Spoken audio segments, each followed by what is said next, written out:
Hello बच्चों, let's read the following question. The displacement of a body is zero. एक body का displacement zero है। The distance cover कितना होगा? A is zero, B not zero, C may और may not be zero and D depends upon the acceleration पे depend करेगा।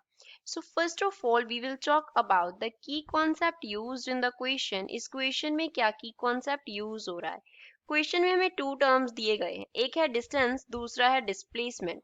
Distance represent करता है कि पार्टिकल ने एक्चुअल पाथ कितना कवर किया, एक्चुअल पाथ ना कवर किया। सपोज पार्टिकल ए पॉइंट पे था और वो मूव कर गया कहाँ तक? यहाँ तक। ये बी पॉइंट तक वो मूव कर गया सी पोजीशन से होता हुआ। तो जो एक्चुअल डिस्टेंस उसने कवर किया वो क्या है? ए सी बी है। सेकंड क्या है? डिस्प्लेसमेंट है। Second term is displacement. Displacement का मीन्स क्या है? डिस्प्लेसमेंट में सपोज हमारे पास एक फाइनल पॉइंट हम जो कंसिडर करते हैं पाथ में वो है, और दूसरा हम इसमें क्या कंसिडर करते हैं? Final point. इनिशियल एंड एक इनिशियल पॉइंट है, दूसरा क्या है? फाइनल पॉइंट है। तो इनिशियल एंड फाइनल पॉइंट्स के बिटवीन जो शॉर्टेस्ट डिस्टेंस होगा, क्या होगा?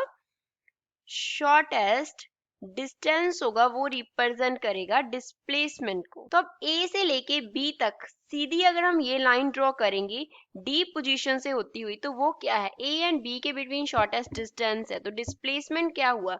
ए डी बी हुआ। क्वेश्चन में कंडीशन क्या दिया है? क्वेश्चन में हमें बोला है कि जो पार्टिकल का डिस्प्लेसमेंट है वो कितना है?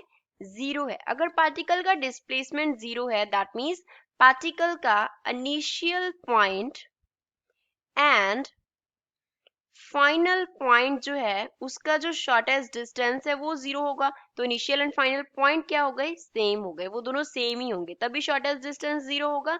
तो पार्टिकल ने ए पॉइंट से मूव करना शुरू किया और पार्टिकल कहाँ पे आ गया? मूव करके ए पॉइंट पे आ गया सी पॉइंट के थ्रू आता हुआ। तो इस केस में डिस्प्लेसमेंट जीरो आ गया। बट अगर हम ये एग्जाम्पल कंसिडर करेंगे तो इसमें जो डिस्टेंस है वो क्या है? जीरो नहीं है। Distance is not equal to zero. अब ये हमने फर्स्ट एग्जाम्पल लिया। सेकेंड, सपोज पार्टिकल मूव ही नहीं किया। अगर पार्टिकल मूव नहीं करेगा तो वो सेम पोजीशन पे ही रहेगा। पार्टिकल ए पॉइंट पे था, वो ए पॉइंट पे ही है। तो इस केस में डिस्प्लेसमेंट जीरो होगा और डिस्टेंस कवर्ड भी क्या हो गया? जीरो हो गया। सो वी कैन राइट इस केस में जो डिस्टेंस है वो क्या हो गया? जीरो हो गया।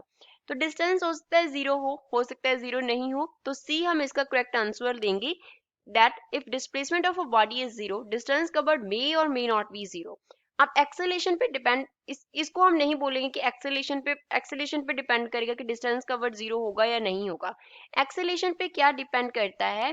एक्सेलेरेशन पे बॉडी का मोशन डिपेंड करता है कि बॉडी का वेलोसिटी कैसा होगा। अगर एक्सेलेरेशन क्या हो गया?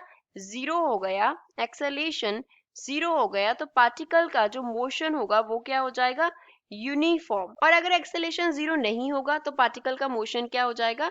नॉन यूनिफॉर्म हो जाएगा। तो पार्टिकल का मोशन यूनिफॉर्म है या नहीं है ये एक्सेलेरेशन पे डिपेंड करेगा।